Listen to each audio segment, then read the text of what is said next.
Hello friends, welcome back to my gardening channel. Friends, आज की video में मैं आप लोगों के साथ शेयर करने वाली हूँ कि मैंने कौन सी ऐसी चीज़ें जो कि बहुत ज़रूरी हैं मेरे समर वेजिटेबल गार्डन के लिए वो परचेज़ की हैं। इसके अलावा मैं आपको सही तरीके से सीड्स जो हैं उनको ग्रो करने का मेथड बताने वाली हूँ। वैसे तो समर्स में ग्रो करने के लिए वेजिटेबल्स की लिस्ट बहुत ही लंबी चौड़ी सी है, लेकिन यहाँ पर हम सारे वेजिटेबल्स ग्रो नहीं करेंगे, बल्कि आज हम उन सब्जियों को ग्रो करेंगे जिनकी हमें पनीरी चाहिए और जो कि हम इंडोर भी अभी ग्रो कर सकते हैं। सर्दी अभी पूरी तरह से गई नहीं है, इसलिए सारी समर वेजिटेबल्स नहीं लग सकती। तो हम इस वक्त लगाएंगे कैप्सिकम, इसके अलावा चिलीज़ लगाएंगे, टमेटोज़ लगाएंगे और कुछ थोड़े से फ्लावर्स भी मैं लगाने वाली हूँ। ऑर्गेनिक फर्टिलाइज़र्स तो मैं साथ साथ मंगवाती रहती हूँ, वो मेरे पास काफ़ी सारी ऑलरेडी पड़ी थी, क्योंकि इस स्टेज पर काफ़ी सारा ऑर्गेनिक मैटर चाहिए होगा जो कि हम सॉइल के अंदर मिलाएंगे। और अभी तो हम सीड्स लगा देंगे, लेकिन साथ साथ जो है वो मैटर सॉइल के अंदर डिकम्पोज होगा और फर्टिलाइज़र में एक्चुअल में चेंज होता रहेगा।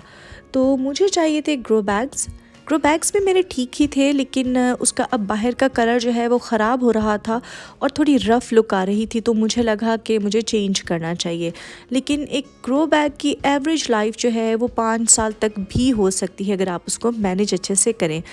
मुझे शुरू में इसका कुछ आइडिया नहीं था, तो मेरे तकरीबन 3 साल चले हैं और अब उसका ऊपर का जो हिस्सा होता है वो थोड़ा सा बेंड होने लग गया था। आउटर एजेस बेंड हो जाने से जो भी आप पानी डालते हैं वो वेस्ट हो जाता है और वो सॉइल में एब्जॉर्ब भी नहीं हो पाता। इससे इवेंचुअली प्लांट्स आपके डेड हो जाते हैं। तो सही टाइम पर आपको चाहिए कि ग्रो बैग्स अपने चेंज कर दें। मैंने मंगवाए हैं यहाँ पर 15 ग्रो बैग्स और इसकी जो विड्थ है और जो इसकी हाइट है ये 11x15 वाले हैं। और फ्रेंड्स, ये बहुत ही ज़बरदस्त रहते हैं अगर आप टमाटर या चिलीज़ ग्रो करना चाहें। पौधा तो अगर आप 8 इंच के ग्रो बैग में लगाएं तो भी चल जाएगा, उस पर अच्छी सी लीफी ग्रोथ भी हो जाएगी, लेकिन बाद में आपको वो रिज़ल्ट नहीं मिलेगा जो आप चाह रहे होंगे या फिर पैकेट के ऊपर बने हुए दिख रहा होता है। उसका मेन रीज़न ये होता है कि अक्सर हमें लगता है कि टमाटर, मिर्चें ये हम छोटे छोटे पॉट्स में भी लगाएं तो ग्रो कर जाएंगी। फ्रेंड्स, ग्रो कर जाएंगी, लेकिन एक्चुअल साइज़ का कभी भी आपको फ्रूट नहीं मिलता। तो अगर आप चाहते हैं कि आपको अच्छे साइज़ का फ्रूट मिले तो जितनी ज़्यादा से ज़्यादा खुली जगह प्रोवाइड कर सकते हैं उतनी ही करनी चाहिए। याद रखिए कि पौधा जितना ऊपर की तरफ को बढ़ता है, साथ साथ उसका रूट सिस्टम भी उतना ही बढ़ता है। अगर हम उसको कंप्रेस कर देंगे, जगह नहीं देंगे, तो रूट्स इवेंचुअली बाउंड हो जाएंगी और जिस स्टेज पे रूट्स बाउंड होना शुरू हो जाती हैं उसके बाद फिर प्लांट्स की ग्रोथ उस तरह से नहीं होती। ग्रो बैग्स का जो दूसरा बड़ा फ़ायदा है वो ये है कि साथ साथ जो इसकी रूट्स हैं उनकी एयर प्रूनिंग भी होती रहती है। तो जी, ये तो हो गया कि प्लांट्स लगाए कहाँ। अब लगा लेते हैं थोड़े से सीड्स। और फ्रेंड्स, ये मेथड आपने बहुत ही गौर से देखना है, पूरा देखना है, ताकि आपको 100% जो है जर्मिनेशन रेट मिले। वेल एक्चुअली 100% तो होता नहीं है, लेकिन चलें 96-97% आपको जर्मिनेशन रेट मिलना ही चाहिए। अच्छा, इसके लिए आपने क्या करना है कि बारीक वाली आपने मिट्टी लेनी है। अब अगर आप चाहें तो आप इनको किसी ऐसी चीज़ में भी लगा सकते हैं जो कि फ्लैट हो और बड़ी हो और आप साथ ही काफ़ी सारे सीड्स लगा लें। इसके अलावा छोटे वाले कप्स आते हैं उसमें लगा लीजिए, या सेल्स बने होते हैं सीडलिंग ट्रे में जैसे, तो वो भी आप यूज़ कर सकते हैं।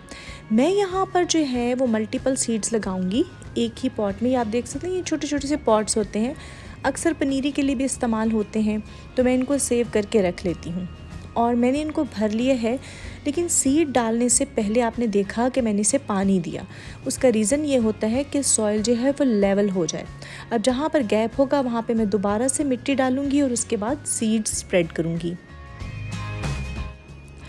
आप चाहें तो आप सीड्स स्प्रेड करने के बाद भी पानी दे सकते हैं, लेकिन इससे अक्सर क्या होता है कि सीड्स अपनी जगह से हिल जाते हैं।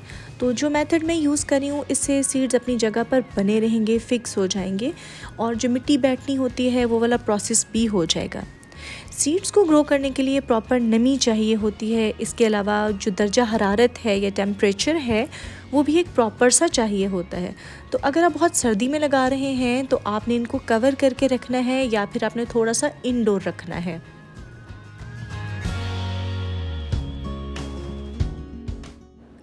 मैं चूँकि मल्टीपल सीड्स जो हैं वो एक पॉट में लगा रही हूँ, तो फ्रेंड्स मैं क्या करूँगी कि इनमें जो गैप है उसको प्रॉपर्ली मेंटेन करूँगी। एक सीड का दूसरे सीड से जो गैप है वो कम से कम 1 इंच का या तकरीबन पौने इंच का लाजमी होना चाहिए। सीड्स स्प्रेड करने के बाद अगर ओवरलैप कर रहे हैं, एक दूसरे के ऊपर आ जाते हैं, तो आप किसी चीज़ की मदद से उसको स्प्रेड आउट कर दें और देखें कि बैलेंस के साथ एक दूसरे से प्रॉपर गैप रखते हुए ये ग्रो करें। इस तरह जितने भी प्लांट्स ग्रो करेंगे आप तकरीबन सभी को यूटिलाइज़ कर सकेंगे। वरना अक्सर हमारे पौधे हेल्दी होते हैं लेकिन साथ जुड़े होने की वजह से हम उनको यूज़ नहीं कर पाते और एक प्लांट को कट करना पड़ता है। अगर 2 पौधे जो हैं वो साथ में ग्रो कर भी जाते हैं तो फिर आप कुछ टाइम के बाद जो हेल्दी वाला सीडलिंग है उसे रख के दूसरे वाले को कट कर सकते हैं। अब यहाँ पर आप देखिए तो मैं बारीक सी जो मिट्टी की लेयर होती है उससे इन सीड्स को कवर करूँगी। नीचे ऑलरेडी नमी है इसलिए हमें दोबारा से पानी देने की ज़रूरत नहीं होती, लेकिन अगर आप चाहें भी तो शावर की मदद से इस प्रोसेस के बाद आप पानी दे सकते हैं। अब जितने भी यहाँ पर सीड्स नज़र आ रहे थे उनको मैंने प्रॉपरली कवर कर दिया है। अच्छा, अब आप देख सकते हैं कि मैं हल्के हल्के हाथ से इनको टैप कर रही हूँ, बहुत ज़्यादा दबाना नहीं है, लेकिन जो सीड है उसका प्रॉपर सॉइल के साथ कांटेक्ट में आना भी ज़रूरी है। अब तैयार करने जा रहे हैं हम टमाटरों की पनीरी और ये F1 वैरायटी है। और फ्रेंड्स एक चीज़ का ख्याल रखिएगा, अगर आप वाकई ही सीरियस हैं वेजिटेबल गार्डन के लिए तो जो सीड्स हैं वो आपने बहुत ही अच्छी क्वालिटी के लेने हैं, क्योंकि आप पैसे स्पेंड करते हैं, टाइम स्पेंड करते हैं और उसके बाद आपको रिज़ल्ट अच्छा नहीं मिलता, क्योंकि सब कुछ करने के बावजूद आपने जो सीड्स हैं वो लोकल जो नर्सरीज़ होती हैं उनसे परचेज़ किए होते हैं। एक तो उसमें काफ़ी सारे सीड्स जो हैं वो या तो डेड होते हैं या वो सीड बहुत पुराना यूज़ करते हैं और वो जर्मिनेट नहीं होता। अगर जर्मिनेट हो भी जाए तो पौधे में इतनी ताकत ही नहीं होती कि वो अच्छे से फ्रूटिंग प्रोड्यूस करे। तो जो पहली चीज़ है, जो की चीज़ है, वो ये है कि आप हमेशा ऑथराइज्ड जो डीलर्स होते हैं, प्रॉपर सीड्स के डीलर्स होते हैं, चाहे आप ऑनलाइन मंगवाएं या चाहे आप जा कर के ख़रीदें, मेक श्योर करें कि सीड क्वालिटी अच्छी ख़रीदें। और लगाने का मेथड आप देख लीजिए, सेम तरीके से हम लगा रहे हैं जैसे हमने अभी मिर्चों के सीड्स लगाए थे, उसी तरीके से हम टमाटर के भी लगाएंगे। फ्रेंड्स, आप सोच रहे होंगे कि इतना सारा प्रोसेस करने के बजाय ये सारी सीडलिंग्स तो आराम से मार्केट से भी मिलती हैं, लेकिन याद रखिए कि अगर आप बहुत ही अच्छी क्वालिटी के चीज़ ग्रो करना चाह रहे हैं या कोई ख़ास वैरायटी ग्रो करना चाह रहे हैं तो आपको वो वाले सीडलिंग्स कभी भी मार्केट से नहीं मिलते। नॉर्मली जो उनके पास वैरायटियाँ होती हैं वो देसी होती हैं, जो कि ज़मीन में तो बहुत अच्छे ग्रो करती हैं लेकिन फिर गमलों वगैरह के लिए इतनी आइडियल नहीं रहती। तो इसके लिए आप हमेशा हाइब्रिड जो सीड्स हैं वो चूज़ कीजिए ताकि थोड़ी स्पेस में भी वो आपको अच्छा रिज़ल्ट दें। फ्रेंड्स, ये ट्रिक जो है, जिस तरह से भी आप देख रहे हैं मैं सीड्स लगा रही हूँ, तो अगर आप सब्ज़ मिर्च लगाते हैं या फिर शिमला मिर्च लगाते हैं, टमाटर लगाते हैं, बैंगन लगाते हैं, इसके अलावा जो भी बारीक वाले सीड्स होते हैं, जितने भी बारीक सीड्स आप ग्रो करते हैं, उन्हें ग्रो करने के लिए आप यही मेथड यूज़ करेंगे। लेकिन अगर आप थोड़े से इस किस्म के सीड्स लगा रहे हैं, जैसे करेले के हो गए या लौकी के हो गए या जितनी भी टाइप की स्क्वाश होती हैं, खीरा हो गया, तर हो गई, तो इन सीड्स को आपने इस मेथड से ग्रो नहीं करना। हर सब्ज़ी की हम मल्टीपल सीडलिंग नहीं बना सकते, उसके लिए आपने छोटे साइज़ के जो पॉट्स होते हैं वो लेना है और पर पॉट आपने एक ही सीड या 2 सीड्स चले लगा लीजिए कि फॉर एग्ज़ाम्पल अगर एक जर्मिनेट नहीं भी होता तो आपने एक पॉट पे एक जो वाइन है उसको ग्रो करना है। उसे लगाने के लिए आपने उसे जितनी मोटाई सीड की होगी उतना ही नीचे ज़मीन में दबाना भी है। तो चलिए अब हम लगा लेते हैं थोड़े से मिर्चों के सीड्स, और मिर्चों के सीड्स जो हैं ये मुझे थोड़े कम मिले हैं, कैप्सिकम के ज़्यादा थे, लेकिन चलिए अब जितने हैं उतने लगाते हैं। यहाँ पर मिर्च की वैरायटी भी मैं हाइब्रिड यूज़ कर रही हूँ और इस पौधे का साइज़ काफ़ी बड़ा हो जाता है और तकरीबन सारा ही सीज़न मुझे इससे मिर्चें मिलती रहती हैं। इनफैक्ट जो मैंने पिछले साल सीड्स लगाए थे, प्लांट्स बनाए थे, उसके पौधे मेरे पास अभी भी बचे हुए हैं। हालत तो उनकी काफ़ी ख़राब हो गई थी, लेकिन ये है कि अब मौसम वापस बेहतर हो रहा है तो उसमें नए जो पत्ते हैं वो निकलना शुरू हो जाएंगे और आहिस्ता आहिस्ता वो पौधा भी स्टेबल हो जाएगा। अगर आप मिर्च के पौधे की अच्छी केयर करना जानते हो तो आप मिर्च के एक पौधे को 2 साल तक भी रख सकते हैं। लेकिन चलिए, जब आप नया पौधा ग्रो कर सकते हैं कुछ ही डेज़ में, तो ज़रूरत भी नहीं कि आप पुराने पौधों को रखें। हाँ, ज़ाहिर है उसमें उस तरह से फिर फ्रूटिंग नहीं हो पाती, तो रेकमेंड मैं यही करूँगी कि आप हमेशा हर सीज़न के लिए नया ही पौधा ग्रो कीजिए।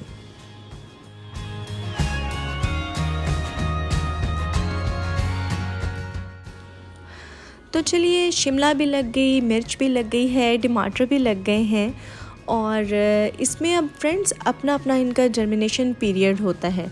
जो सख्त छिलके वाले बीज होते हैं उनको थोड़ा सा ज़्यादा टाइम लगता है, जबकि टमाटर की जो सीडलिंग है वो थोड़ा सा जल्दी निकल आएगी।